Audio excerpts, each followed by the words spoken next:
Olá, esse é o podcast do Telesaúde da UFAM.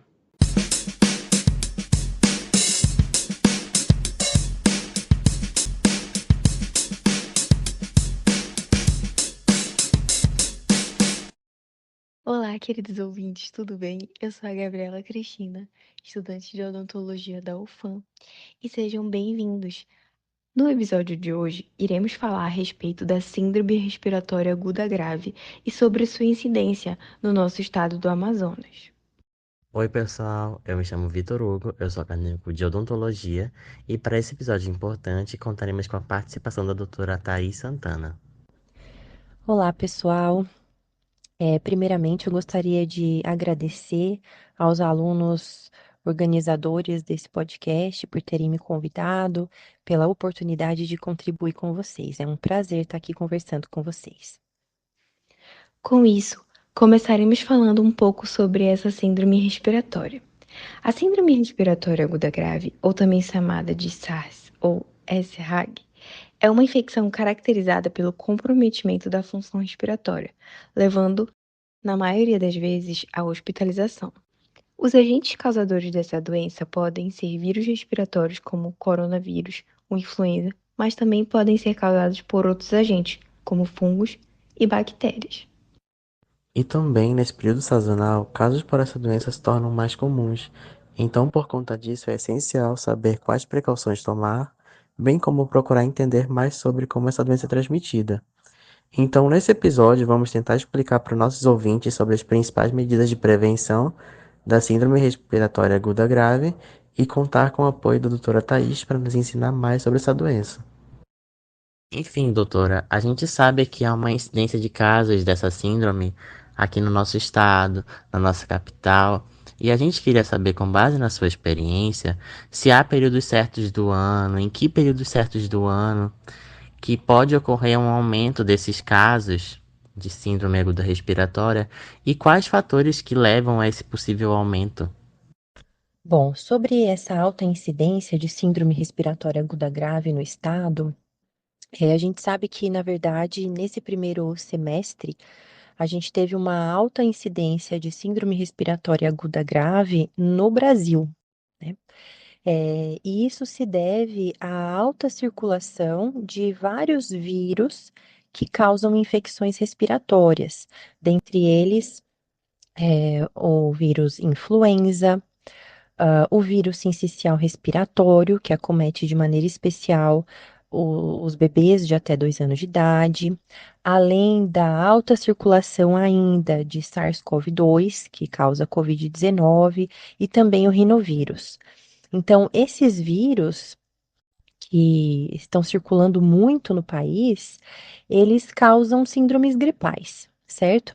Então, eles provocam infecções respiratórias em que o indivíduo desenvolve uma síndrome gripal, que é aquele quadro de coriza, tosse, dor de garganta, dor de cabeça, pode ter febre, calafrios, dor no corpo, aquela síndrome gripal que todo mundo conhece. Só que a síndrome gripal, ela pode se complicar. Se complicar como? Se complicar com, além daqueles sintomas básicos de uma síndrome gripal, o indivíduo pode começar a apresentar dificuldade respiratória, tem que fazer algum esforço para respirar, ele se sente cansado, ele pode apresentar coloração azulada na pele, especialmente do rosto, dos lábios.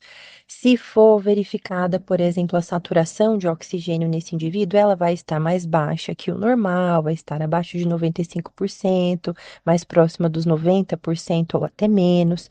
Então, quando esse indivíduo que inicialmente teve uma síndrome gripal, ele começa a apresentar esses sinais de gravidade, aí ele já tem uma síndrome respiratória aguda grave.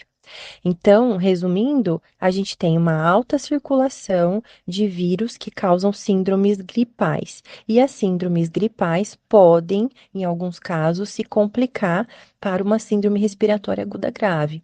Então, isso explica a alta incidência de casos e também de óbitos de síndrome respiratória aguda grave no país, especialmente nesse primeiro semestre do ano.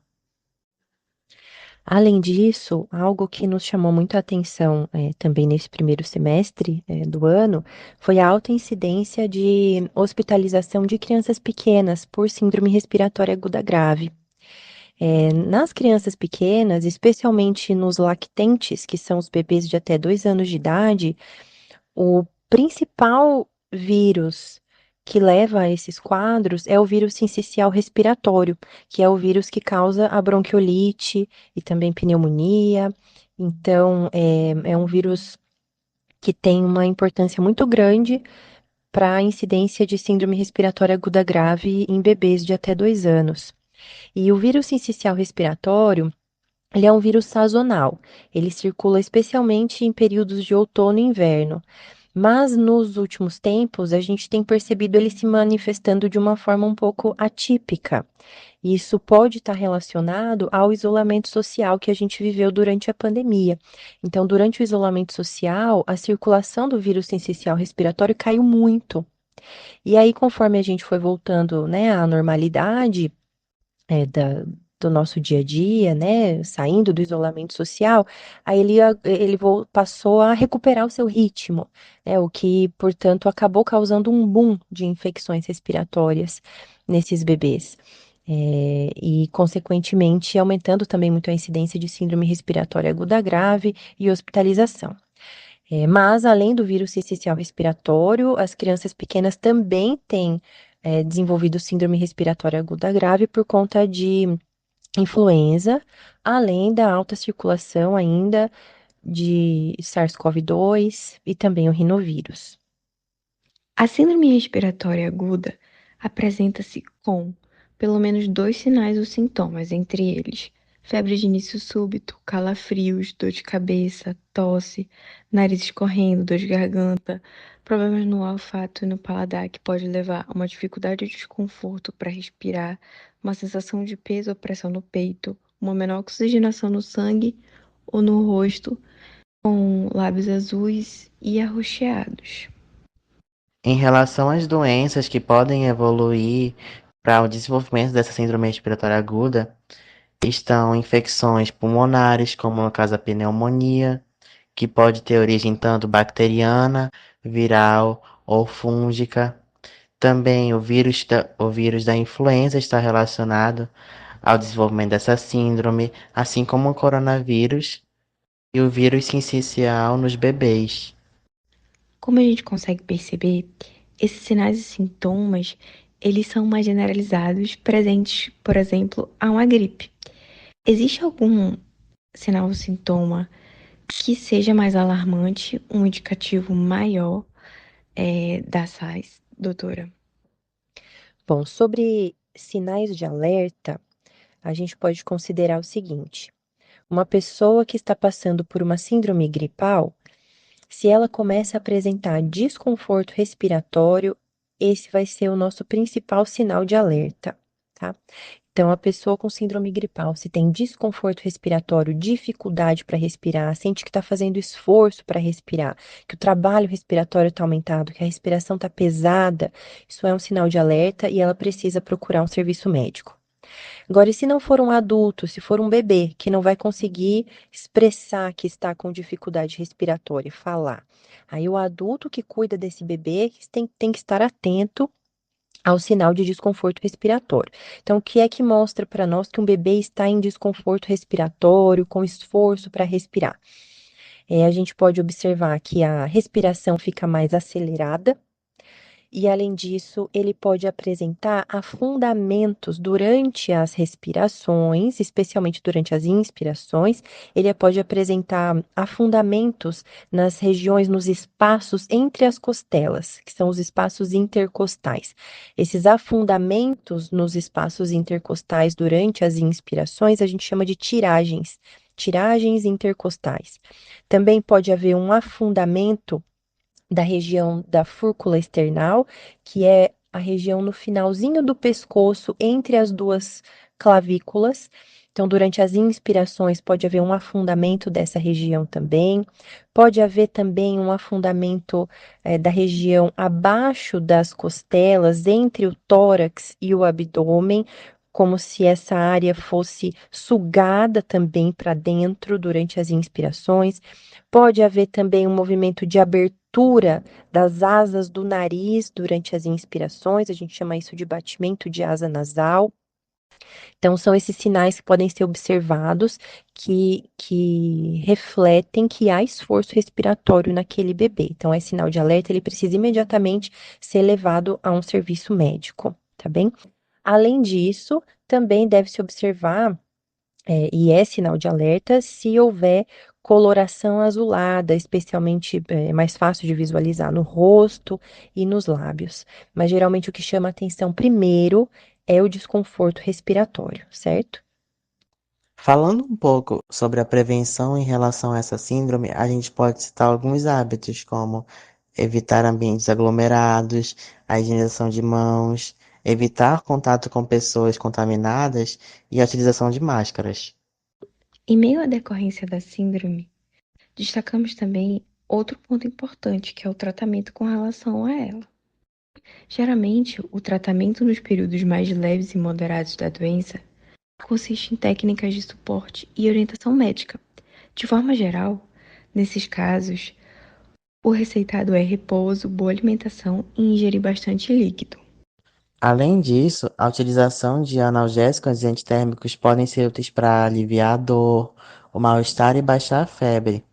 E também é recomendado que, sob nenhum pretexto, os pacientes recorram à automedicação sem ouvir a opinião do médico que avalia o caso.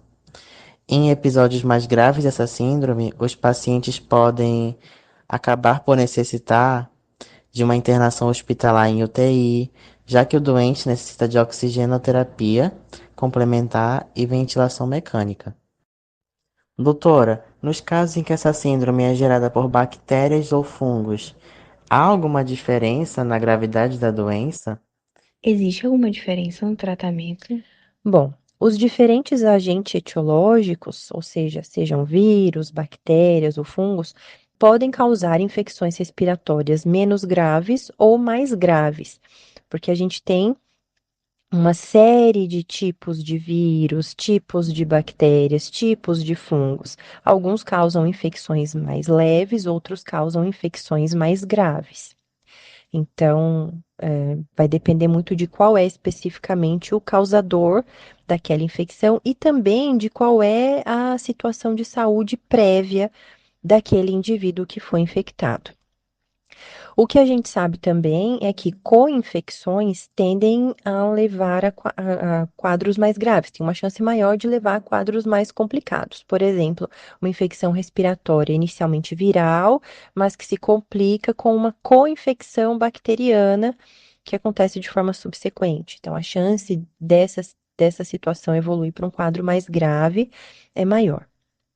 Sobre o tratamento, bom, o tratamento medicamentoso com certeza vai ser diferente, porque de acordo com o agente etiológico da infecção, a medicação utilizada vai ser direcionada para o tratamento, para o combate àquele agente etiológico.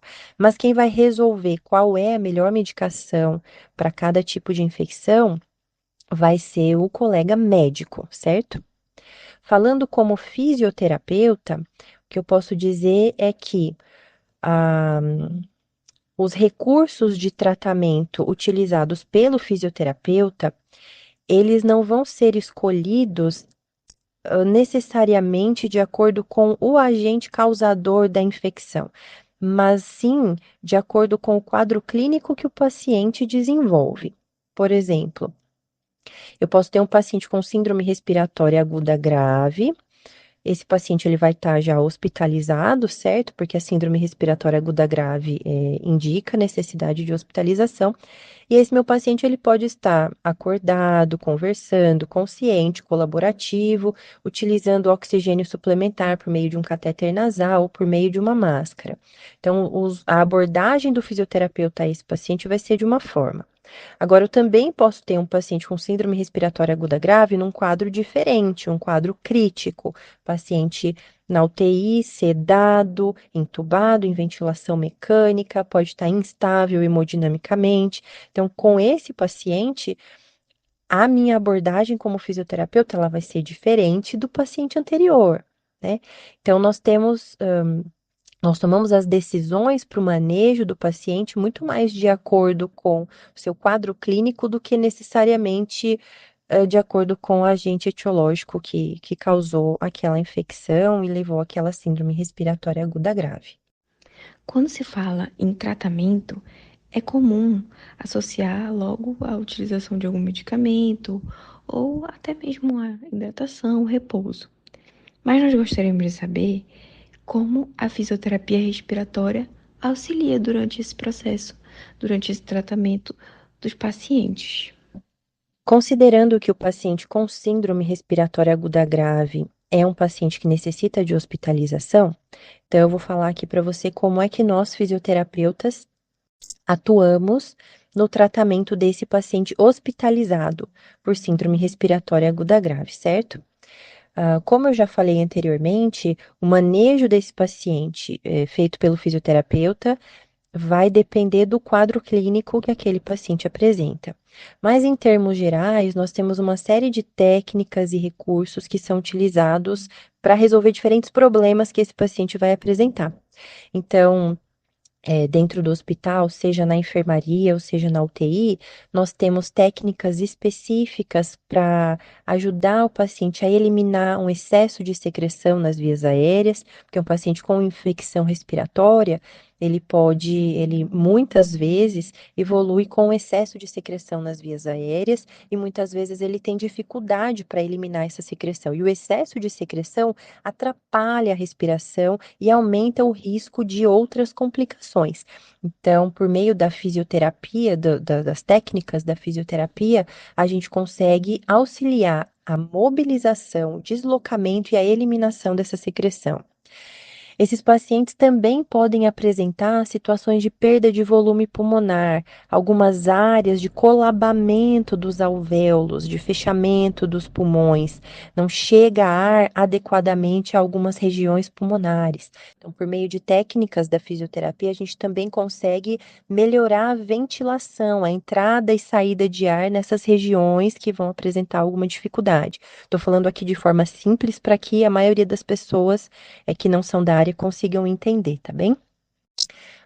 Nós também trabalhamos com o posicionamento terapêutico, posicionando o paciente no leito de maneira terapêutica, da maneira que vai otimizar o seu padrão respiratório, otimizar a sua ventilação, otimizar a eliminação da secreção de vias aéreas, se ele tiver acúmulo dessa secreção.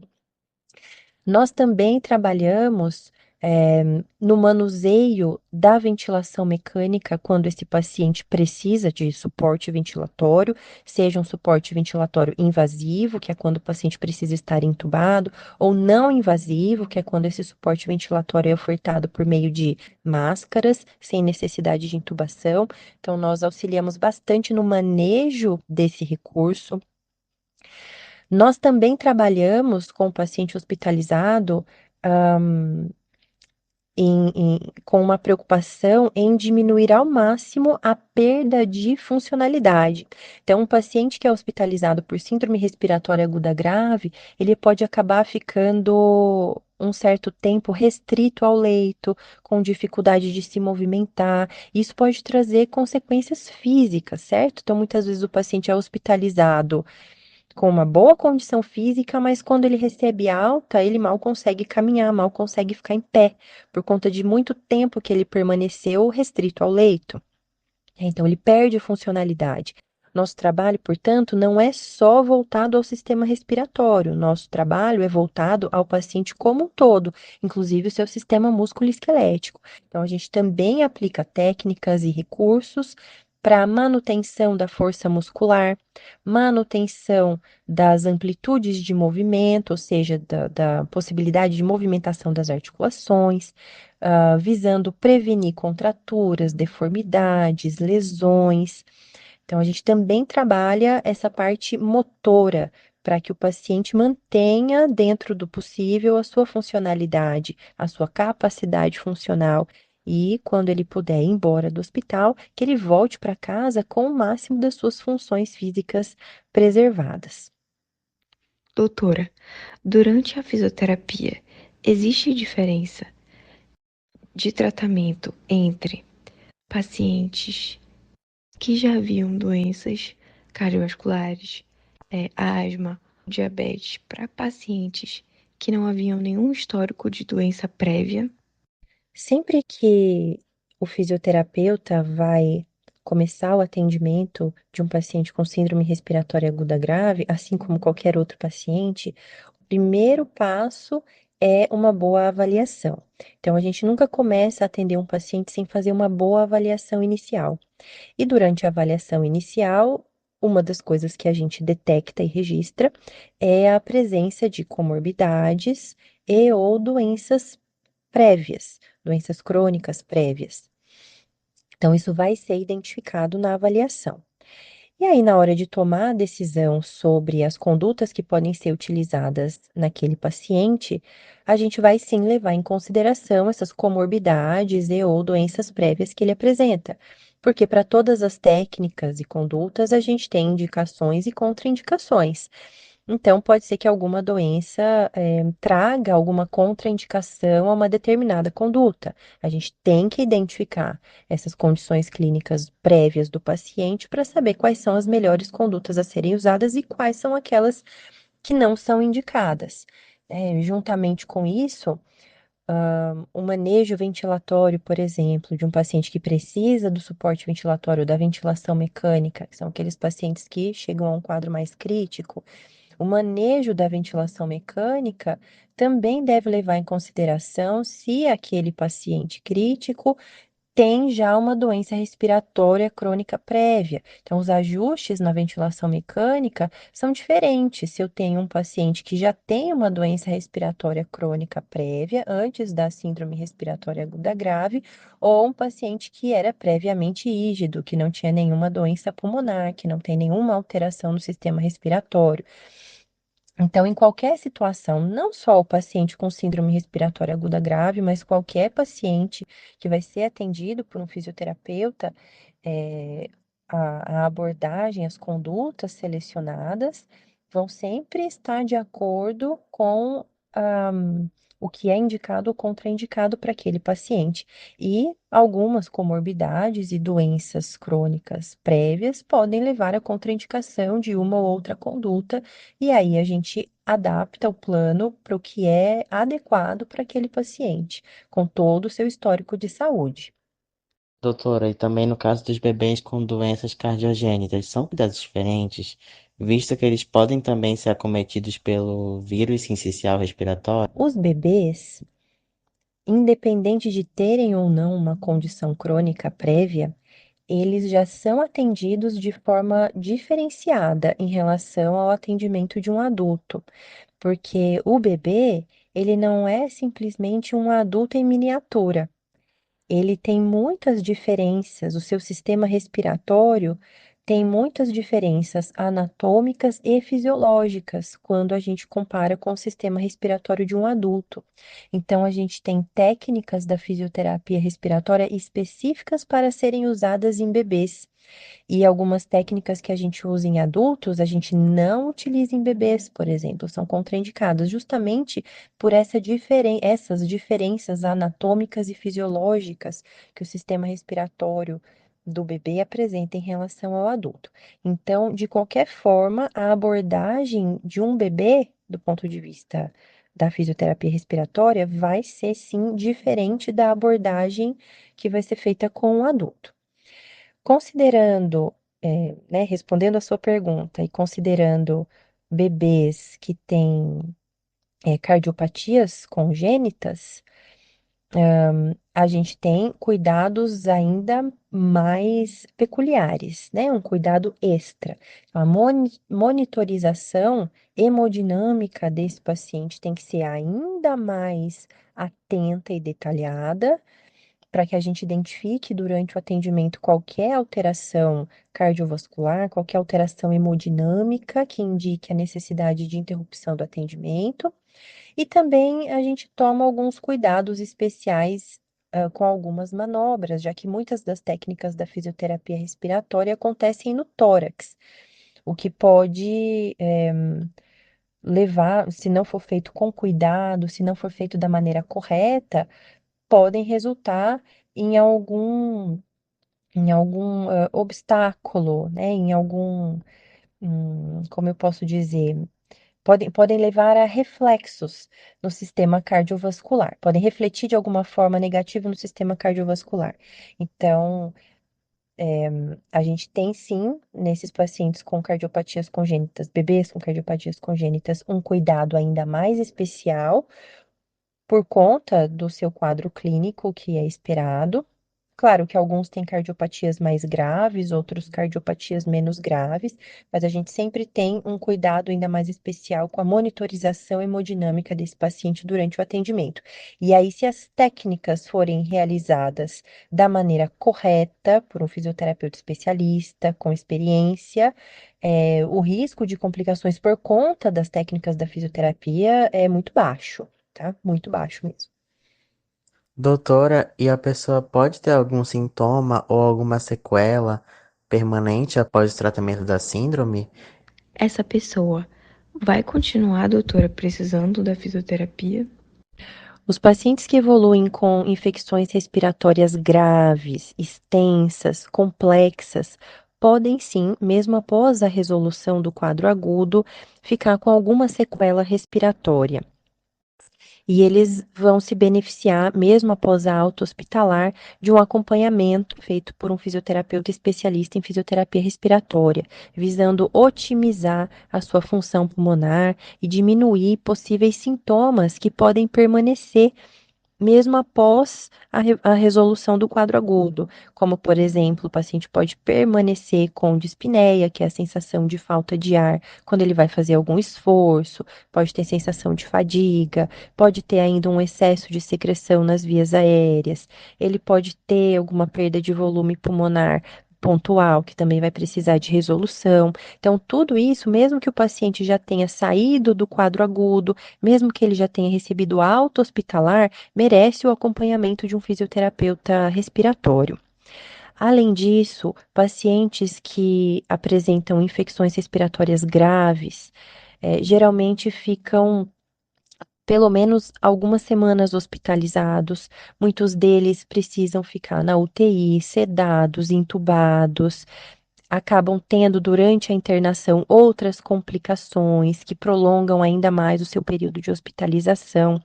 E aí, quando esse paciente sai da UTI ou até mesmo recebe alta hospitalar, ele pode ter também acometimentos musculoesqueléticos, ele pode ter perdido muita força muscular por ter ficado muito tempo restrito ao leito, ele pode ter desenvolvido contraturas musculares, deformidades, restrições articulares, dificuldade nos movimentos e até a fraqueza dos músculos respiratórios pode estar presente. E tudo isso resulta em quê? É um paciente que acaba indo para casa fraco, com dificuldade de fazer suas atividades da vida diária, um paciente que se cansa muito para fazer qualquer atividade simples. Então, isso também influencia muito na sensação de dispneia, de falta de ar, essa fraqueza muscular. Faz com que ele tenha essa sensação de falta de ar também, uma sensação de fadiga. Então, esse paciente precisa também, os que acabam, né, após a resolução do quadro agudo, manifestando esse estado funcional, eles também vão precisar do acompanhamento de um fisioterapeuta especialista para sua reabilitação, para recuperação da força muscular, para recuperação do condicionamento físico, da amplitude de movimento, da capacidade funcional, da capacidade para realizar de forma eficiente as suas atividades da vida diária. Então, sim, esses pacientes, especialmente aqueles que desenvolvem quadros mais graves, podem ficar com sequelas não só respiratórias, mas físicas, musculoesqueléticas, e vão precisar seguir num programa, num processo de reabilitação, seja num centro de reabilitação, seja numa clínica de fisioterapia, seja com um fisioterapeuta particular indo em casa, mas ele precisa sim seguir num processo de reabilitação. Obrigada a todos pela sua atenção. Gostaríamos de agradecer à doutora Thais por ter aceitado o nosso convite e ter respondido nossas dúvidas. Acredito que, assim como nós, os ouvintes também adoraram a sua participação. Foi um prazer recebê-la aqui. Esperamos que no futuro a senhora possa retornar para compartilhar mais conhecimento conosco. Então, pessoal, chegamos ao final de mais um episódio do nosso podcast do Telesaúde UFAM. Agradeço a atenção de todos e espero que tenham gostado do tema de hoje. E até nosso próximo encontro.